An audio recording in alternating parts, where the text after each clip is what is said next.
దేవునికే మహిమ కలుగును గాక. ప్రభునందు ప్రియమైన వారులారా, ప్రభుని యేసుక్రీస్తు వారి యొక్క ప్రశస్తమైన నామములో మీ అందరికీ శుభవందన తెలియజేయుచున్నాను. ఈ పరిశుద్ధ విశ్రాంతి ఆరాధన కొరకు ఏర్పాటు చేయబడిన ధ్యాన భాగముగా కీర్తన గ్రంథం నుంచి 112వ కీర్తన 1-3 వచనాలు. కీర్తనలు 112. యెహోవాను స్తుతించుడి, యెహోవాయందు భయభక్తులు గలవాడు ఆయన ఆజ్ఞలను బట్టి అధికముగా ఆనందించేవాడు ధన్యుడు. వాని సంతతి వారు భూమి మీద బలవంతులగుదురు, యథార్థవంతుల వంశపు వారు దీవింపబడుదురు. కలిమియు సంపదయు వాని ఎంట నుండును, వాని నీతి నిత్యము నిలిచిన. చాలండి. యెహోవాను స్తుతించుడి, యెహోవాయందు భయభక్తులు గలవాడు ఆయన ఆజ్ఞలను బట్టి అధికముగా ఆనందించేవాడు ధన్యుడు. ఇక్కడ చూసినట్లయితే ఆయన ఆజ్ఞలను బట్టి అధికముగా ఆనందించేవాడు ధన్యుడు. దేవుని యొక్క ఆజ్ఞలు, దేవుని యొక్క కట్టడలు, దేవుని యొక్క నిబంధనలు, దేవుని యొక్క ఆజ్ఞలను బట్టి అధికముగా ఆనందించేవాడు ధన్యుడు. అధికముగా, అత్యాసక్తితో, మనస్పూర్వకంగా ఎవరైతే దేవుని ఆజ్ఞలు గైకొనిట్లో ఆనందిస్తారో, సంతోషిస్తారో వారు ధన్యులని దేవుని యొక్క వాక్యం సెలవిస్తుంది. వారి సంతతి భూమి మీద బలవంతులగుదురు, యథార్థవంతుల వంశపు వారు దీవింపబడుదురు. కలిమియు సంపదయు వారి ఎంట నుండును, వారి నీతి నిత్యము నిలుచును. దేవుని స్తోత్రే.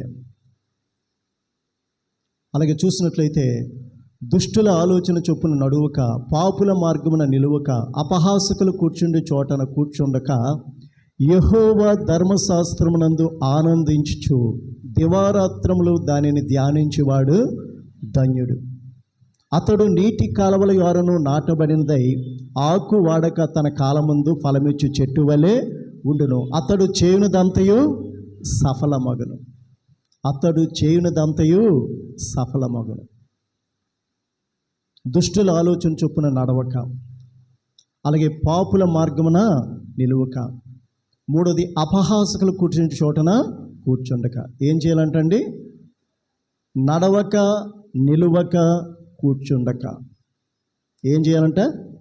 యెహోవా ధర్మశాస్త్రమునందు ఆనందించుచు దివారాత్రములు, అనగా రాత్రింబగలు అనకుండా దివారాత్రములు దానిని ధ్యానించేవాడు ధన్యుడు. అట్టివాడు ఎలా ఉంటాడట? నీటి కాలువల యొరను నాటబడినదై ఆకు వాడక తన కాలమందు ఫలమిచ్చు చెట్టు వలె ఉండును. అతడు చేయునదంతయు సఫలం. ఏ పని చేసినా, ఏ కార్యం తలపెట్టినా దేవుడు అతని జీవితంలో చేసే ప్రతి పనిలోనూ, ప్రతి కార్యంలో కూడా అతడు సఫలీకృతం అయ్యేటట్లుగా దేవుడు అనుమతిస్తాడు, ఆజ్ఞాపిస్తాడు. దేవుని స్తోత్రే. వాక్యము దేవుని యొద్ద ఉండెను, వాక్యము దేవుడై ఉండెను. ఆ వాక్యమే శరీరధారిగా కృపాసత్య సంపూర్ణుడిగా మన మధ్యన నివసించాను. వాక్యమై ఉన్న దేవుడు ఎక్కడికి వచ్చాడు? ఆది అందైనా దేవుని యొద్ద ఉన్నాడు. వాక్యము దేవుని యొద్ద ఉంది. వాక్యము దేవుడై ఉన్నాడు. ఆయన ఆది యందు దేవుని యొద్ద ఉన్నాడు. ఇప్పుడు ఆయనే కృపాసత్య సంపూర్ణుడిగా మన మధ్యన నివసించెను అని దేవుని యొక్క వాక్యము స్పష్టంగా సెలవిస్తుంది. దేవుని స్తోత్రే. అలాగే చూసినట్లయితే చూడండి, దేవుని మందిరంలో ఏమేమి ఉంటాయి చెప్పండి? దేవుని మందిరంలో, అలాగే దేవుని సన్నిధి అంటే ఎవరైనా గృహకూటం పెట్టుకున్నా ఏదైనా సరే, మొదట స్తుతి ఆరాధన ఉంటుంది. రెండోది ఉత్తర ప్రత్యుత్తరాల భాగం ద్వారా దేవుడు మనతో మాట్లాడతాడు. మూడోదిగా చూసినట్లయితే వాక్యం ఉంటుంది, ప్రార్థన ఉంటుంది, సమర్పణ ఉంటుంది, ఆశీర్వాదం ఉంటుంది. ఇవన్నీ కూడా దేవుని సన్నిధిలో జరిగేటటువంటి ప్రక్రియ. ఇందులో దేని విషయంలో కూడా నువ్వు లోటున్నా నువ్వు ఆశీర్వదించబడవు. సర్లే స్తుతి ఆరాధన అయిన తర్వాత వెళ్దాం, వాక్యం కదా. కొంతమంది ఏంటంటే కానుకలు పట్టినప్పుడు వస్తుంటారు, కొంతమంది ప్రకటనలు చేస్తున్నప్పుడు వస్తుంటారు. ఎత్తబడే సంఘంలో నేనే ముందు ఉండాలనుకుంటావు, నేను విడిచిపెట్టకూడదు అనుకుంటావు, కానీ నువ్వు అన్నీ విడిచిపెడతావు. మందిరం అంటే నీకు అలక్ష్యం, నిర్లక్ష్యం. ఒక ఎగ్జామ్కి వెళ్ళినప్పుడు నువ్వు అలాగే సిద్ధపడి వెళ్తున్నావా? ఒక ట్రైన్కి లేదా బస్సుకి వెళ్ళేటప్పుడు నువ్వు అలాగే సిద్ధపడి వెళ్తున్నావా? ఈ శరీర సంబంధమైన అనేక విషయాలను గొప్ప సిద్ధపాటు, గొప్ప జ్ఞానము, గొప్ప వివేకము కలిగి ఉన్న నీవు ఎందుకు నీ సకల మార్గాలు, నీ ఆయుష్షు, నీ భవిష్యత్తు ఎవరి చేతిలో ఉందో ఆ దేవుని విషయంలో నువ్వు ఎందుకు అంత నిర్లక్ష్యం? ఎందుకు నీకు అంత అలక్ష్యం? ఎందుకు నీకు అంత సోమరితనం, బద్ధకమని, దేవుని విషయంలో ఎందుకు నువ్వు అందరికంటే హెచ్చించుకుంటున్నావని దేవుడిని నేను ప్రశ్నిస్తున్నాడు. దేవుని స్తోత్రం. సంవత్సరంలో అప్పుడు ఎన్ని నెలలు అయిపోతున్నాయి? 5వ నెల కూడా అయిపోతుంది. అప్పుడే అర్ధ సంవత్సరం. నెక్స్ట్ వచ్చేది అర్ధ సంవత్సరం, అంటే 6వ నెలలో మనం ప్రవేశిస్తున్నాం. ఇంతవరకు 2026 సంవత్సరం నీలో ఎంత మార్పు వచ్చింది? ఎంతవరకు దేవుని యొక్క ఆజ్ఞలు, దేవుని యొక్క కట్టడలు, దేవుని యొక్క నిబంధనలకి నువ్వు లోబడి విధేయత చూపించి నిన్ను నీవు తగ్గించుకొని దేవుని హెచ్చించి గణపరిచి ఆయన ద్వారా నువ్వు దీవించబడి ఆశీర్వదించబడి వర్ధిల్లుతున్నావనేటటువంటి ప్రశ్న మనలో కలగాలి. కాబట్టి దేవుని విషయంలో మనం నిర్లక్ష్యంగా ఉన్నామా? దేవుడు కూడా మన విషయంలో నిర్లక్ష్యంగా ఉంటాడు. దేవుని విషయంలో అత్యాశక్తి కలిగి ఉన్నావా? దేవుడు కూడా నీ పనులన్నింటిలో ఆయన కూడా అత్యాశక్తి కలిగి నీకే మొదటి స్థానము, మొదట అధిక్యత దేవునికి ఇవ్వడానికి ఇష్టపడతాడు. దేవుని స్తోత్రం. కాబట్టి అన్నిటికంటే అంటే స్తుతి ఆరాధన అనేది దేవుని మన మధ్యకి తీసుకొస్తుంది. ఉత్తర ప్రత్యుత్తరాల భాగం అనేది దేవుడు మనతో మాట్లాడతాడు ప్రైమరీగా. అలాగే సెకండరీగా దేవుడు తన వాక్యం ద్వారా మనలో విశ్వాసాన్ని పెంపొందిస్తాడు, మనలో పశ్చాత్తాపాన్ని కలిగిస్తాడు, మనలో స్థిరమైన మారు మనసులో నిశ్చయంగా ఉండేటట్లు దేవుడు స్థిరపరుస్తాడు. కాబట్టి మన అన్ని విషయాలు ఇన్స్పైర్ చేసేది ఏది, స్పందించేది ఏదంటే దేవుని యొక్క వాక్యము. దేవుని స్తోత్రం. దేవుని యొక్క వాక్యం కోసం నువ్వు ఎంత ఆసక్తి కలిగి ఉండాలి, ఎంత అత్యాసక్తి కలిగి ఉండాలి, ఎంత ఉత్సాహం కలిగి ఉండాలంటే వాక్యం వింటున్నావంటే నువ్వు ఎవరి మాటలు వింటున్నావు? సేవకుని యొక్క కుటుంబం మాటల, దేవుని మాటల, ఎవరి మాటలు వింటున్నాం మనం? దేవుడు మనతో మాట్లాడకపోతే మనం చచ్చిపోతాం. నీ వాక్యము నన్ను బ్రతికించున్నది, నా బాధలన్నింటిలో ఇదే నాకు నెమ్మది కలుగు చేయుచున్నది. బతికించడం అంటే ఏంటంటే పాపంలోంచి, వ్యసనంలోంచి, బలహీనతలోంచి మన దేవుల్లో మళ్ళా జన్మించి జీవించేటటువంటి దేవుల్లో శక్తిని, బలాన్ని, ఆరోగ్యాన్ని, జ్ఞానాన్ని పొందుకునే స్థితిని కలుగు చేసేది ఏదంటే దేవుని యొక్క వాక్యం. అలాగని స్తుతారాధనకు రావద్దనా? దేవుని మనం అందరం కలిసి ఆహ్వానించాలి. దేవునికి మనము సింహాసనం వేయాలి. దేవుని పట్ల మనం విధేయత చూపించి తగ్గించుకోవాలి. కాబట్టి వాక్యం అని గురించి దినాన మన అంశం ఏంటంటే వాక్యము, దేవుని యొక్క ఆజ్ఞలు, దేవుని యొక్క కట్టడలు, దేవుని యొక్క నిబంధనలు, దేవుని నోటంటే వచ్చే ప్రతి మాటలో ఉన్న జీవాన్ని మనం పొందుకొని దేవుని మనం శక్తివంతులుగా, బలవంతులుగా, జ్ఞానవంతులుగా ఉండాలని దేవుడు కోరుతున్నాడు. కాబట్టి ఇక్కడ చూసినట్లయితే వాక్యం పట్ల మనం ఎలాగున్నాం? వాక్యం చదువుతున్నామా? వాక్యం ధ్యానం చేస్తున్నామా? వాక్యం ద్వారా దేవుని ఆరాధిస్తూ దేవునికి కృతజ్ఞతాస్తుతులు చెల్లిస్తున్నామా అనేది మనం పరిశీలన చేసుకోవాలి. అలాగే నీ వాక్యము వెల్లడి అగుడుతోడనే వెలుగు కలిగను, అది తెలివిలేని వారికి తెలివిని కలిగించు. ఒకటి బ్రతికించింది, మన బాధలన్నింటిలో నెమ్మది కలుగు చేస్తుంది. రెండోది ఏంటంటే నీ వాక్యము వెల్లడి అగుట తోడనే ఏం కలుగుతుందట? వెలుగు కలుగును. ఎక్కడుంది? హృదయంలో ఉన్న చీకటి పోవడానికి నీ వాక్యం నా హృదయంలో ప్రవేశించి నా హృదయాన్ని వెలిగిస్తుంది, నా ఆత్మదీపాన్ని వెలిగిస్తుంది. కాబట్టి నీ వాక్యము వెల్లడి అగుడు తోడనే వెలుగు కలుగును, అది తెలివి లేని వారికి తెలివిని, జ్ఞానాన్ని, వివేకాన్ని అనుగ్రహిస్తుందని దేవుని యొక్క వాక్యము సెలవిస్తుంది. అలాగే మన జీవితంలో దేవుని సక్రమంగా, సవ్యంగా, క్రమంగా విధేయత కలిగి లోబడి తగ్గించుకొని ఆయన వెంబడించే విధంగా ఉండాలంటే నీ వాక్యము నా పాదములకు దీపము, నా త్రోవకు వెలుగై ఉన్నదని వాక్యం స్పష్టంగా సెలవిస్తుంది. ఏ పాదాలకండి? ఆత్మీయ జీవితంలో జీవించేటటువంటి ఆ మార్గములో దేవుని సందులో మనం నడిచే విషయంలో దేవుని యొక్క వాక్యమే ఆయన వాక్యమే మన పాదములకు దీపంగా ఉంది. ఆయన దగ్గరికి చేరేటటువంటి ఆయన మన దగ్గరకు వచ్చేటటువంటి విషయంలో వెలుగై ఉందని దేవుని యొక్క వాక్యము స్పష్టంగా సెలవిస్తుంది. అలాగే 119:9 ఉంది, యవనస్తులు దేని చేత తమ నడతను శుద్ధిపరుచుకుందరు, నీ వాక్యమును దానిని జాగ్రత్తగా వారి హృదయంలో చూచుకొనుట చేతనే కదా అని ఉంది. అలాగే దావీదు భక్తుడు అంటున్నాడు, నీ ఎదుట నేను పాపము చేయకుండాట్లు నా హృదయంలో నీ వాక్యమును ఉంచుకొని ఉన్నాను. నీ ఎదుట అంటున్నాడు. పాపం ఎవరైనా పబ్లిక్గా చేస్తారా, రహస్యంగా చేస్తారా? ఒక దొంగతనం కానీ, వ్యభిచారం కానీ, జారత్వం కానీ, అలాగే హత్య కానీ, అత్యాచారం కానీ పబ్లిక్గా చేస్తారా, రహస్యంగా చేస్తారా?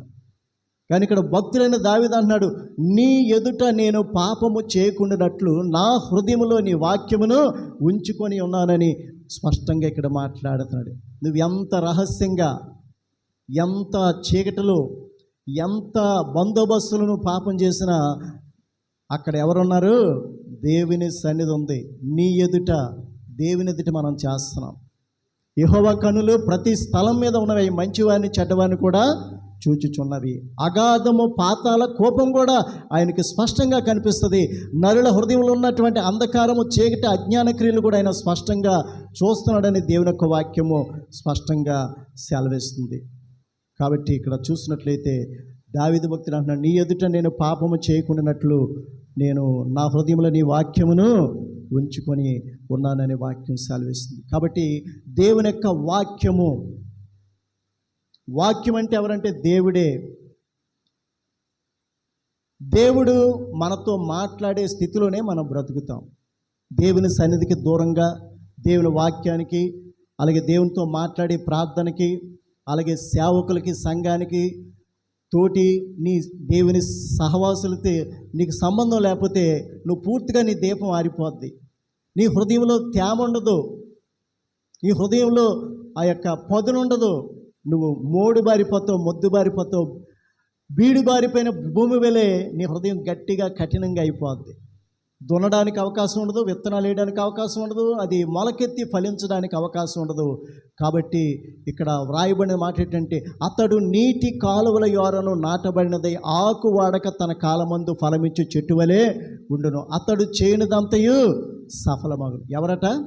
యెహోవా ధర్మశాస్త్రమునందు ఆనందించుచు దివారాత్రులు దానిని ధ్యానించువాడు ధన్యుడని వాక్యం స్పష్టంగా సెలవిస్తుంది. కాబట్టి ఇక్కడ చూసినట్లయితే దావీదు భక్తుడు అంటున్నాడు, కీర్తన 119:97 అంటున్నాడు, నీ ధర్మశాస్త్రం నాకు ఎంతో ప్రియమైనది, దినమెల్లా నేను దానిని ధ్యానించదను. నీ ధర్మశాస్త్రం నాకు ఎంతో ప్రియమైనది, చాలా ఇష్టం, అది చాలా విలువైనది. వెండి కంటే, బంగారు కంటే అది విలువైనది. అది తేనె కంటే, జుంటె తేనె దారుల కంటే మధురమైనది. నీ ధర్మశాస్త్రం నాకు ఎంతో ప్రియమైనది, దినమెల్లా నేను ధ్యానిస్తాను అంటున్నాడు. మనం ఎంతసేపు చదువుతున్నామండి వాక్యం? అసలు బైబిల్ తీస్తున్నామా? ఆదివారమే ఆ దుమ్ము ధూళి దులిపి మనము తీసుకొని వస్తాం. దేవుని స్తోత్రే. నా బైబిల్ చూడండి, కింద భాగం ఉందా? నా బైబిల్ చూడండి.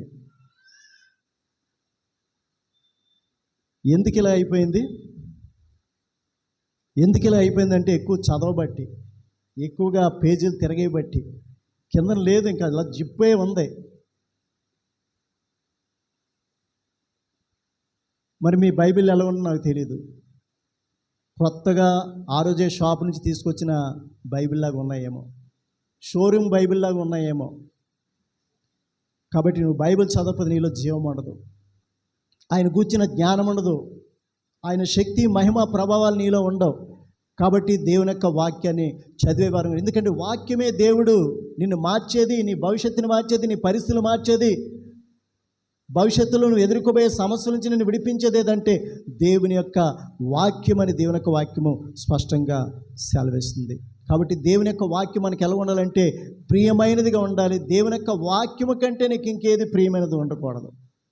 కొంతమంది సినిమాలు బట్టి, సీరియల్ బట్టి ఆ ఇంట్లోనే, ఆ వీధిలోనే, ఆ ఇంటి ముందే ప్రార్థన జరిగినా బయటికి రారు. ఒకవేళ వచ్చినా అటో చేయి ఇటో చెవి. కారణం ఏంటంటే నీకు దేవుని వాక్యం కంటే అది ప్రియమైనది. నిన్ను పాడు చేసేది, నిన్ను చెరుపు చేసేది, దేవుని సంధి నిన్ను దూరం చేసేది, దేవుని సందులో నువ్వు పడిపోయేటట్లు చేసేది, దానికే నువ్వు ఎక్కువ ప్రాధాన్యత ఇస్తున్నావు. కాబట్టి నీవు దానికి తగిన ప్రతిఫలం నీ జీవితంలో పొందవలసి ఉంటుందని దేవుని యొక్క వాక్యము స్పష్టంగా సెలవిస్తుంది. కాబట్టి ఇక్కడ చూడండి, నీ ధర్మశాస్త్రం నాకు ఎంతో ప్రియమైనది, దినమెల్లా నేను దానిని ధ్యానించుచున్నాను. మన ఇంట్లో చూడండి, ఏదైనా మంచి రుచికరమైనటువంటి పదార్థం ఉందనుకోండి, మాటికి వెళ్ళి అందరితో తింటాం, మళ్ళీ చాటుగా తింటాం, ఎవరికి కనబడకుండా మాటికి వెళ్ళి అది కొంచెం నోట్లో వేసుకుంటూ ఉంటాం. అలాగా దేవుని యొక్క వాక్యమునికి చాలా ప్రియమైనదిగా,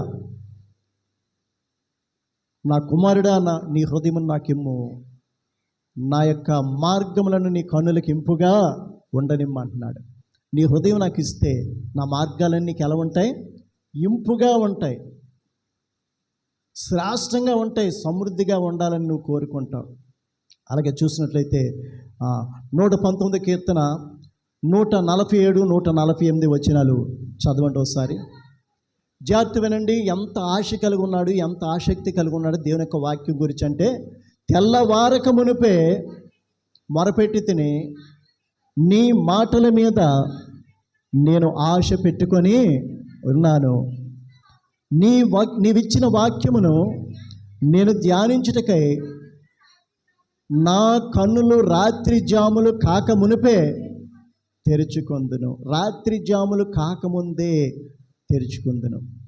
ఎంతో ఆశ, ఎంతో ఆసక్తితోనంట దావీదు భక్తుడు మరి తెల్లవారక మునిపే నీ మీద నేను, నీ వాక్యం మీద నేను ఆశ పెట్టుకొని ఉన్నాను.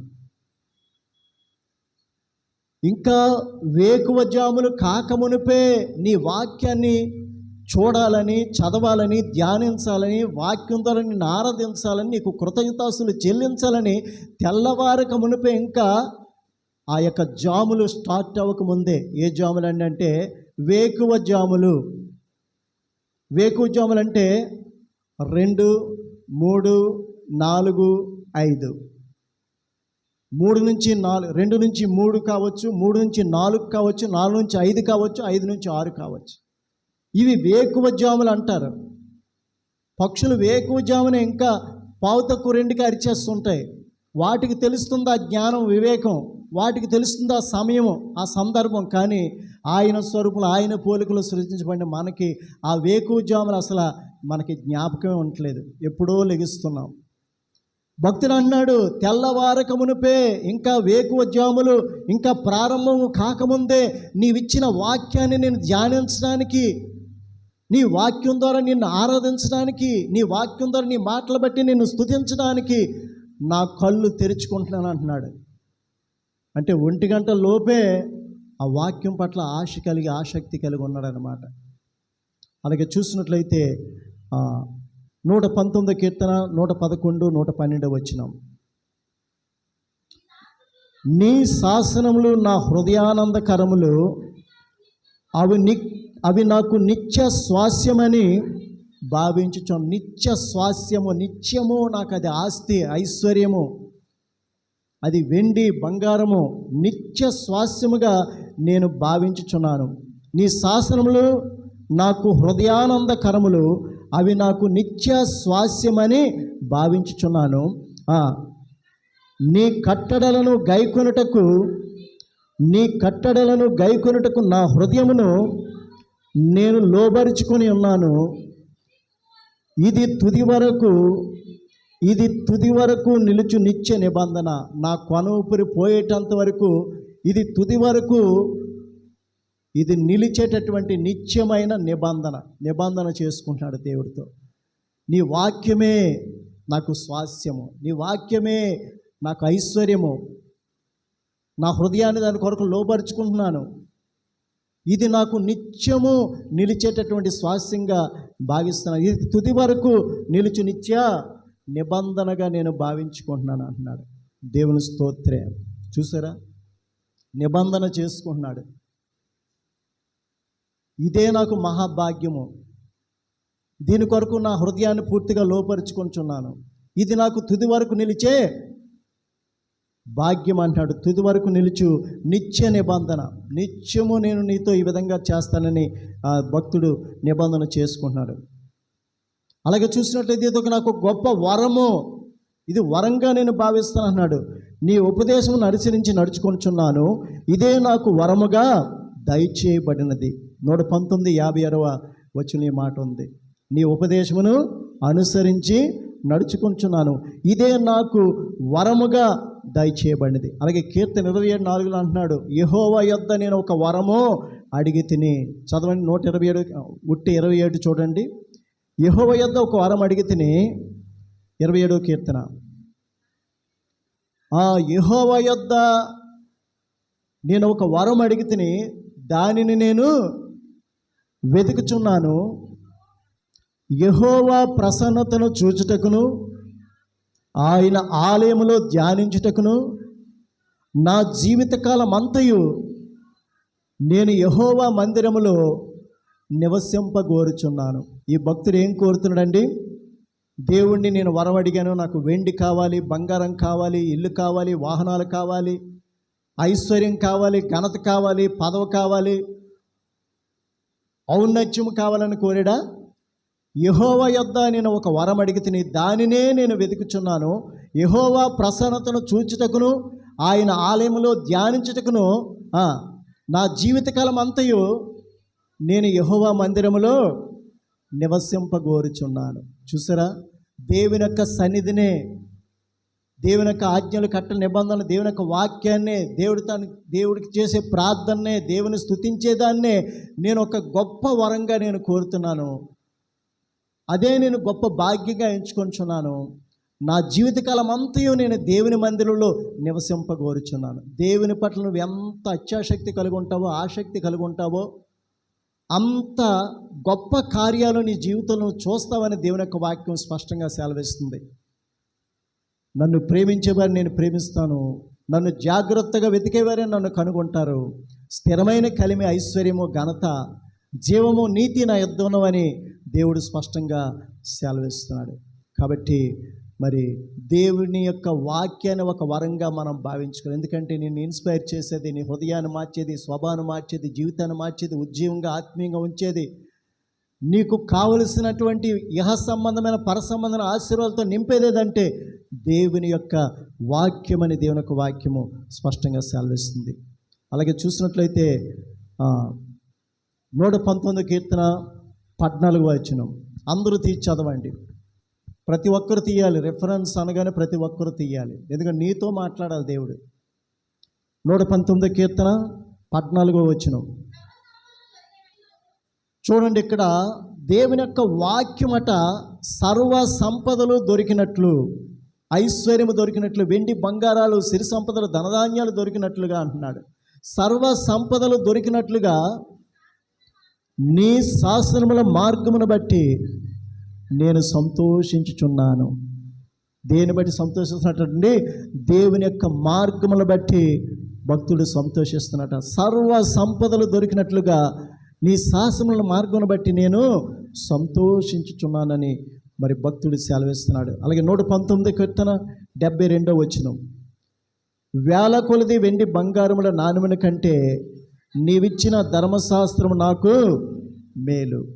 కానీ వీటిని పక్కన పెడతాం, మనకి మనంగా ప్రయత్నం చేస్తాం, మనముగా ప్రయత్నం చేస్తాం.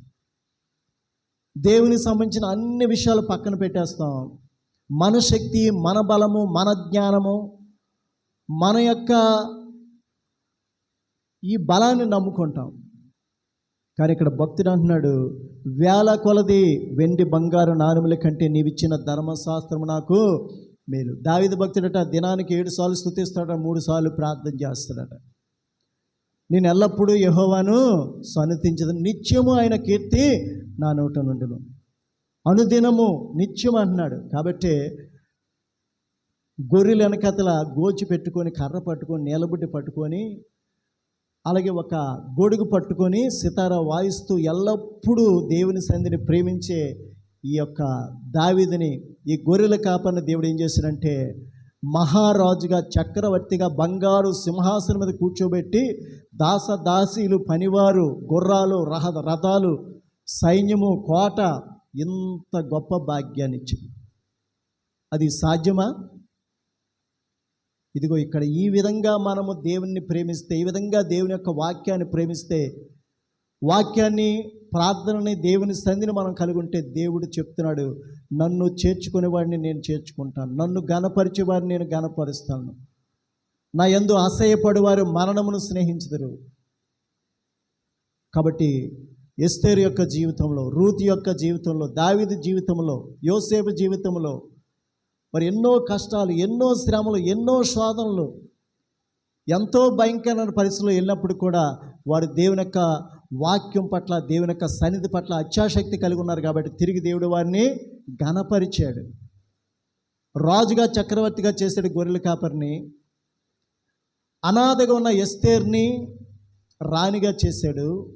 అమ్మివేయబడి గోతులో త్రోసివేయబడినటువంటి, చెరసాలలో వేయబడినటువంటి ఆ యొక్క యోసేపుని ప్రధానిగా చేశాడు. మరి భర్తను కోల్పోయి అందరిని విడిచిపెట్టి వచ్చినటువంటి ఆ యొక్క రూతుని ఒక గొప్ప యజమానునికి భార్యగా చేశాడు. ఏ పొలాల్లో అయితే అడుక్కు తినడానికి వెళ్ళిందో అదే పొలాలకి యజమానురాలుగా మరి ఆ యొక్క యజమానునికి భార్యగా దేవుడు నిలబెట్టాడు. ఎప్పుడు కూడా దేవుడు ఎవరికి రుణస్తుడిగా ఉండడు. మీరు ఎవరికి రుణస్తులుగా ఉండొద్దని చెప్తున్నాడు. అలాగే దేవుడు కూడా ఎప్పుడు కూడా తను ప్రేమించే వారికి, తను వెంబడించే వారికి, తన మీద ఆధారపడే వారిని విడిచిపెట్టే దేవుడు కాదు. అందుకని నిన్ను నమ్మినట్లయితే అన్నడును సిగ్గుపడనివ్వు, అందరి ఎదుట నిన్ను గొప్పవానిగా నువ్వు నిలబెడతావని దేవుని యొక్క వాక్యం పాట ద్వారా కూడా మనకి తెలియజేయబడింది. 119 కీర్తన 162. విస్తారమైన దోపు సొమ్ము సంపాదించిన వాని వలె నీవిచ్చిన మాటను బట్టి నేను సంతోషించుచున్నాను. విస్తారమైన దోపుడు సొమ్ము దొరికినట్లుగా, విస్తారమైన, లెక్క పెట్టలేమన్నమాట. సమృద్ధి అయినటువంటి వెండి, సమృద్ధి అయిన బంగారం, లెక్కించడానికి అవకాశం ఉండదు. కాబట్టి విస్తారమైన దోపుడు సొమ్ము సంపాదించిన వాని వలె నీవిచ్చిన మాటను బట్టి నేను సంతోషించుచున్నానని చెప్తున్నాడు. అలాగే 119, 127లో బంగారు కంటెను, అపరంజి కంటెను నీవిచ్చిన ఆజ్ఞలు నాకు ప్రియముగా ఉన్నవి. నువ్వు ఎప్పుడైతే దేవుని సన్నిధిని, దేవుని వాక్యాన్ని, నువ్వు దేవుని చేసే ప్రార్థనని, అలాగే దేవుని స్తుతించి నువ్వు లోబడి విధేయత కలిగి ఉన్న జీవితాన్ని నువ్వు కలిగి ఉన్నావో, నువ్వు అన్నీ కలిగి ఉన్నావు. అన్నీ కూడా నీ పాదాల దగ్గరకు వచ్చి మోకరించే విధంగా దేవుడు చేస్తాడు. కాబట్టి దేవుని యొక్క వాక్యాన్ని ఎలా ధ్యానం చేయాలట? కీర్తన 119, 127 చదవండి ఒకసారి. బంగారు కంటెను, అపరంజి కంటెను నీ ఆజ్ఞలు నాకు ప్రియముగా ఉన్నవి.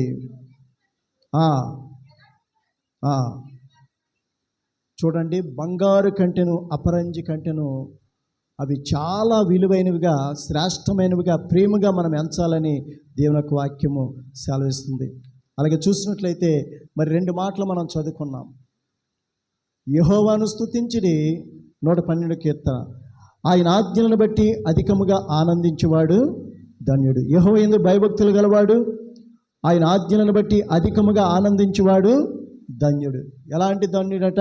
1 వాని సంతతి వారు భూమి మీద బలవంతులగుదురు.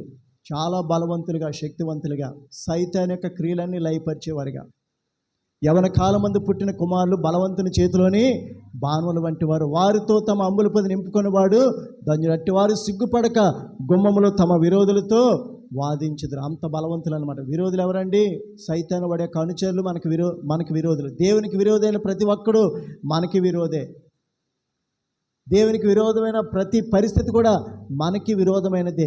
కాబట్టి అతని సంతతి వారు భూమి మీద బలవంతులగుదురు. అట్టి వారు సిగ్గుపడక గుమ్మములో తమ విరోధులతో వాదించుదురని మరి ఆ యొక్క కీర్తన గ్రంథంలో ఎలాంటి బలవంతులంటే విరోధులతో వాదించేవారు. ఎక్కడ? ఇంట్లోకి వచ్చిన విరోధులా, ఇంకా ఇంట బయట ఉన్న విరోధులా? వాకిట అంటున్నాడు. అంటే గుమ్మంలో కూడా సైతానుగాడు కానీ వాడు అనుచరులు కానీ రావడానికి, నీ మీద బాణాలు ప్రయోగించడానికి వారు అవకాశం ఇవ్వరట. ఎవరంటే యవ్వన కాలమందు పుట్టిన కుమారులు. ఏ ఇంట్లోనైతే భార్యాభర్తతో పాటు యవనస్తులుగా ఉన్నటువంటి మంచి శక్తి, బలము, జ్ఞానము, చురుకుతనం కలిగిన వారు కూడా మారు మనసు పొందిన పరిస్థితి కలిగి ఉంటే అట్టి వారు గుమ్మములతో తమ విరోధులతో వాదించుదురు. భార్యాభర్త యవనస్తులైనటువంటి కుమారులు కుమార్తెలు కూడా మంచి అభిషేకం కలిగిన వారిగా ఉంటే, వాక్యానుసారంగా జీవించే వారిగా ఉంటే, దేవుని సన్నిధిలో కుటుంబం అంతా రక్షణలో ఉంటే, వారందరూ కలిసట సైతాను అనుచరులట గుమ్మంలోకి కానీ పెరట్లోకి కానీ ఇంటి దరిదాపులకు రాకుండా తరిమి కొడతారు.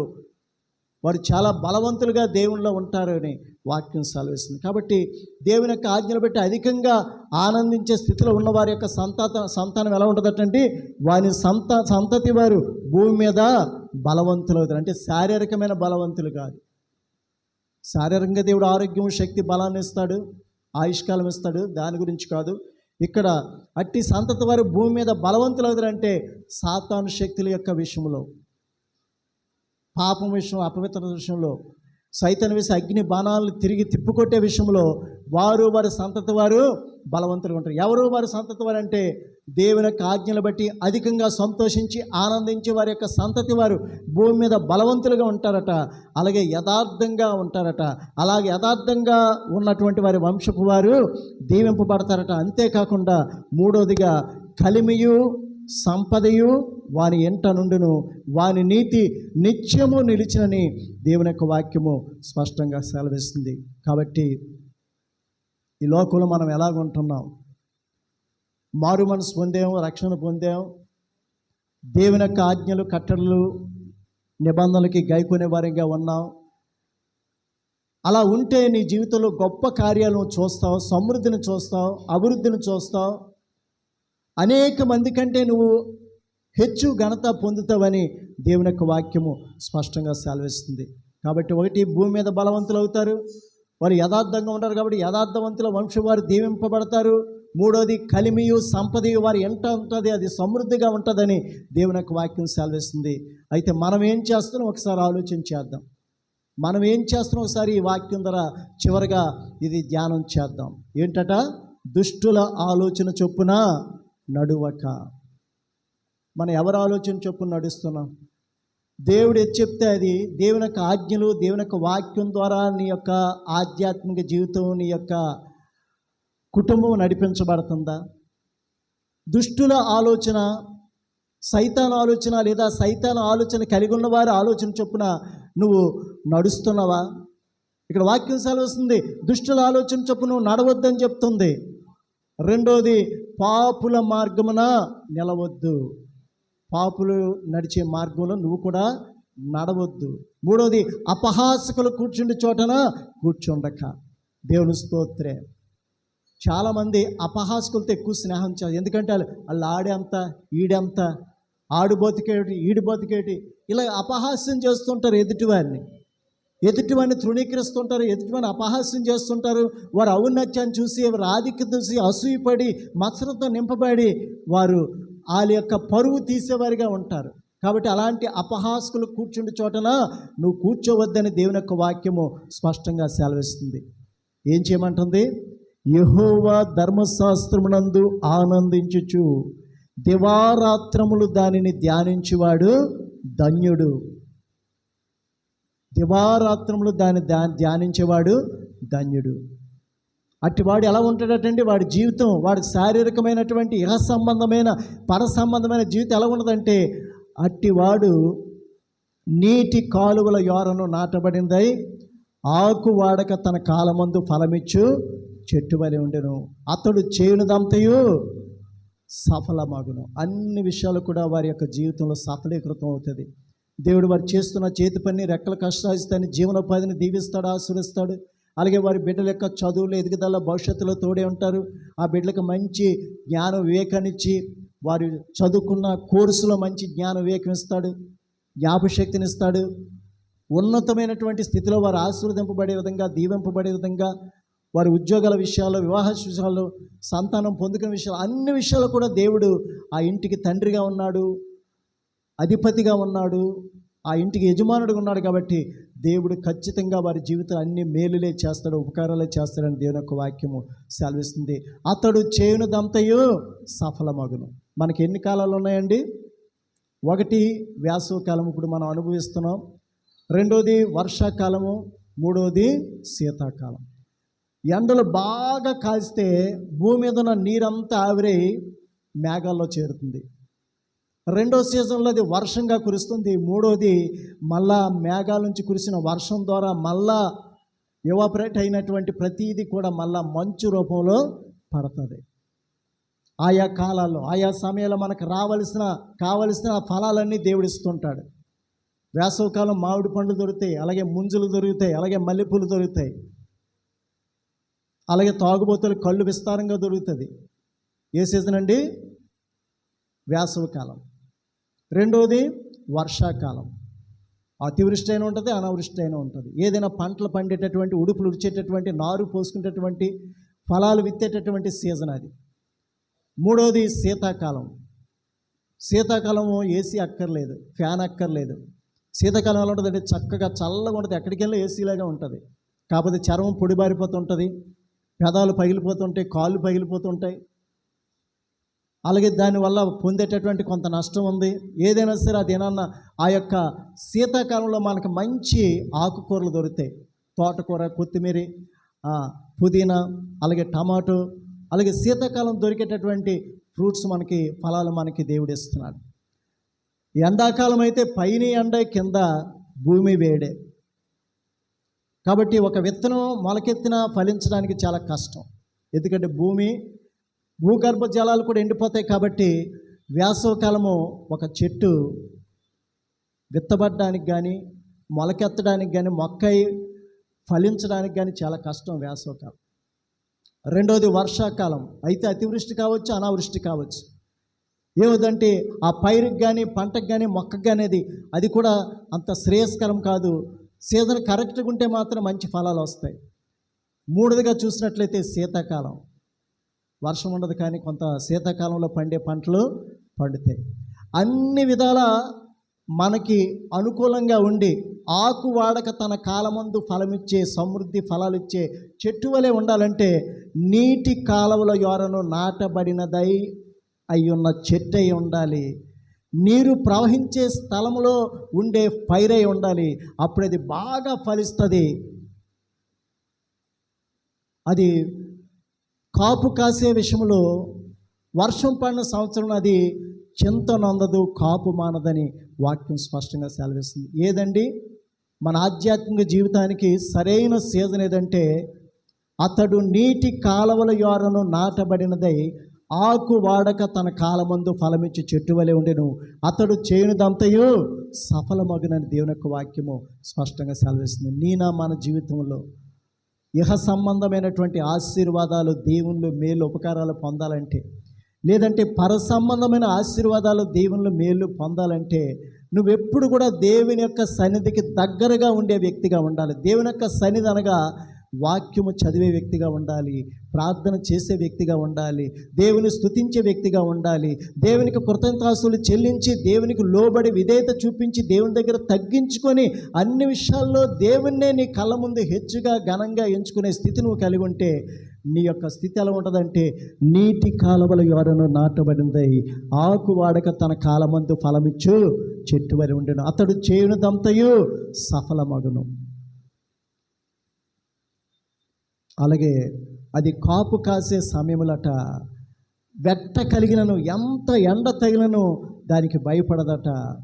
అలాగే వర్షము లేనటువంటి స్థితిలో కూడా అది చింత నొందదు, కాపు మానదు, ఎప్పుడు పచ్చగా ఉంటుంది, ఎప్పుడు ఫలిస్తూ ఉంటుంది, ఎప్పుడు సమృద్ధి కలిగి ఉంటుందని దేవుని యొక్క వాక్యము స్పష్టంగా సెలవిస్తుంది. కాబట్టి మన యొక్క హృదయాల్లో, జీవితాల్లో, కుటుంబాల్లో దేవుని యొక్క సన్నిధి అనగా వాక్యము, ప్రార్థన, స్తుతి, దేవుని కలిగి ఉన్న జీవితమే మన జీవితాన్ని పచ్చగా ఉంచుతుంది. రాబోయే దినాల్లో, భవిష్యత్తులో కూడా నువ్వు మంచి ఫలాలతో సమృద్ధిగా జీవించే జీవితము దేవునికి ఇస్తాడని దేవుని యొక్క వాక్యము స్పష్టంగా సెలవిస్తుంది.